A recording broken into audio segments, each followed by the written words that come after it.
Assalamualaikum warahmatullahi wabarakatuh. Nama saya Nyayu Siti Melinda dari kelas Tata Boga 5. Demokrasi Pancasila dan perkembangan politik dan ekonomi bangsa Indonesia pada masa Orde Baru dan masa awal reformasi.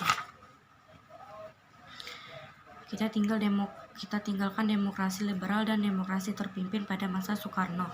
Dan sekarang kita beralih ke masa pemerintahan Presiden Soeharto dengan demokrasi Pancasilanya. Pemerintahan Presiden Soeharto yang lebih dikenal sebagai pemerintahan Orde Baru ini diawali dengan terbitnya Surat Perintah 11 Maret 1966. Surat ini dikeluarkan oleh Presiden Soekarno yang memerintahkan kepada Letnan Jenderal Soeharto ketika itu untuk segera mengatasi keamanan negara yang sedang dalam situasi dan kondisi yang tidak kondusif akibat peristiwa Gerakan 30 September 1965 yang didalangi PKI pada masa awal pemerintahannya. Presiden Soeharto telah bertekad untuk melaksanakan Pancasila dan UUD 1945 secara murni dan konsekuen. Masa Orde Baru (Orba) telah memberikan harapan baru bagi masyarakat Indonesia untuk dapat menikmati kondisi yang jauh lebih baik dari masa sebelumnya. Pembangunan di segala bidang yang direncanakan secara bertahap dirumuskan melalui Rencana Pembangunan 5 tahun (Repelita). Selain itu, keberhasilan penyelenggaraan pemilu pada 1971, 1977, 1982, 1987, 1992, dan 1997 merupakan sederetan catatan keberhasilan demokrasi masa Orde Baru. Demokrasi Pancasila adalah demokrasi yang mengutamakan musyawarah dan mufakat yang penerapannya memiliki beberapa ciri sebagai berikut. 1. Pemerintahan dijalankan berdasarkan konstitusi. 2. Pelaksanaan pemilu diselenggarakan setiap 5 tahun sekali. 3. Penghargaan terhadap hak asasi manusia serta adanya perlindungan terhadap hak-hak minoritas.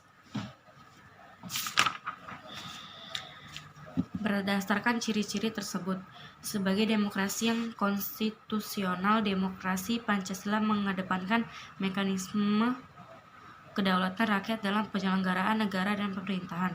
Selain itu, demokrasi Pancasila juga sangat terikat dengan UUD 1945. Dengan demikian, semua aturan dasar harus dilandasi oleh pasal-pasal yang tercantum di dalam UUD 1945. Dalam sistem pemerintahan, demokrasi Pancasila mendudukan Majelis Permusyawaratan Rakyat (MPR) sebagai pemegang kekuasaan tertinggi negara.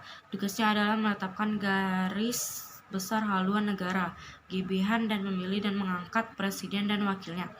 Presiden adalah penyelenggaraan pemerintah tertinggi setelah MPR yang memiliki kewajiban melaksanakan keputusan-keputusan MPR sebagai medataris dan bertanggung jawab sebagai sidang umum MPR.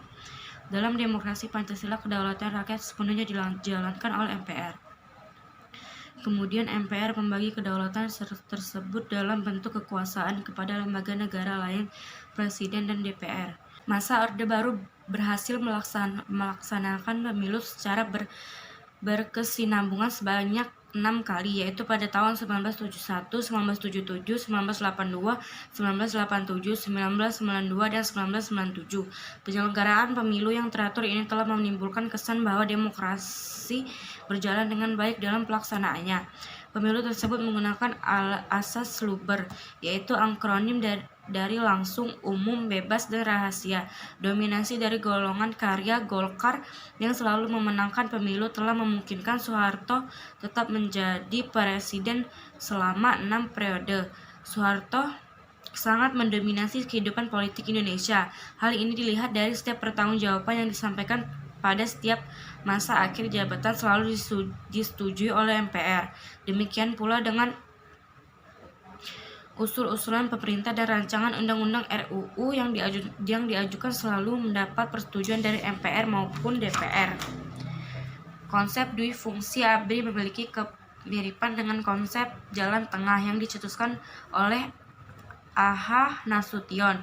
Kedua konsep tersebut sama-sama menyebutkan tentara atau militer memungkinkan untuk memasuki ranah politik sipil. Konsep jalan tengah tidak menghendaki tentara atau militer berkuasa penuh terhadap kegiatan politik sipil. Tentara atau militer boleh mengemukakan terhadap rencana stabilisasi politik dan ekonomi sebagai perorangan yang bukan organisasi militer. Hal ini berbeda dengan makna duifungsi ABRI yang menjadikan ABRI dalam hal ini secara organisasi berkuasa atas sipil dan juga menduduki jabatan-jabatan strategis di lingkungan pemerintah seperti posisi menteri, gubernur, dan bupati pada masa Orde Baru.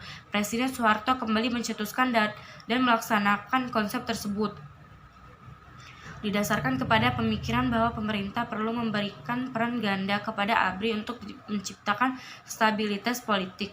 Peran ganda yang dimaksud adalah peran dalam bidang pertahanan, keamanan, dan sosial, politik, ekonomi. Orde Baru mewariskan kemerosotan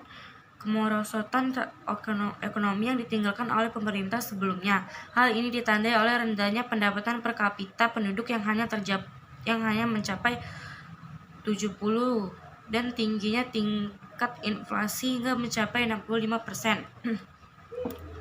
serta hancurnya sarana ekonomi akibat konflik dalam negeri yang terjadi pada masa akhir pemerintahan Soekarno. Untuk mengatasi hal tersebut, pemerintahan Orde Baru membuat program jangka pendek. Pada 1998 yang ingin kekuasaan Soeharto sebagai presiden berakhir atau sebutan untuk suatu masa sesudah Orde Baru. Pelaksanaan demokrasi pada masa reformasi diawali dengan penyerahan kekuasaan dari Presiden Soeharto kepada B.J. Habibie yang ketika itu menjabat sebagai wakil presiden pada 21 Mei 1998. Demokrasi yang dikembangkan pada masa reformasi adalah demokrasi yang didasari oleh Pancasila dan UUD 1945 dengan penyempurnaan peraturan-peraturan yang dinilai tidak demokratis. Terdapat beberapa hal yang patut dicatat dengan demokrasi Pancasila masa reformasi. Di antaranya dalam demokrasi era reformasi, kekuasaan seorang presiden jauh berkurang karena harus berbagi dengan DPR sebagai unsur legislatif. Pada masa perintah Habibie telah diusahakan langkah-langkah memperbaiki perekonomian seperti merekapitulasi perbankan, merekonstruksi perekonomian nasional, melikuidasi beberapa bank bermasalah, menaiki nilai tukar rupiah terhadap dolar Amerika hingga di bawah 10, dan mengimplementasikan reformasi ekonomi yang disyaratkan oleh IMF. Telah dilakukan oleh B.J. Habibie beberapa langkah politiknya, banyak yang ditujukan kepada penuntasan pelanggaran terhadap HAM masa lalu yang memiliki keterkaitan dengan arah penegakan demokrasi, politik, dan tata kelola hukum Indonesia di masa depan. Hal ini diwujudkan dengan menerbitkan TAP MPR tentang pemantapan persatuan nasional.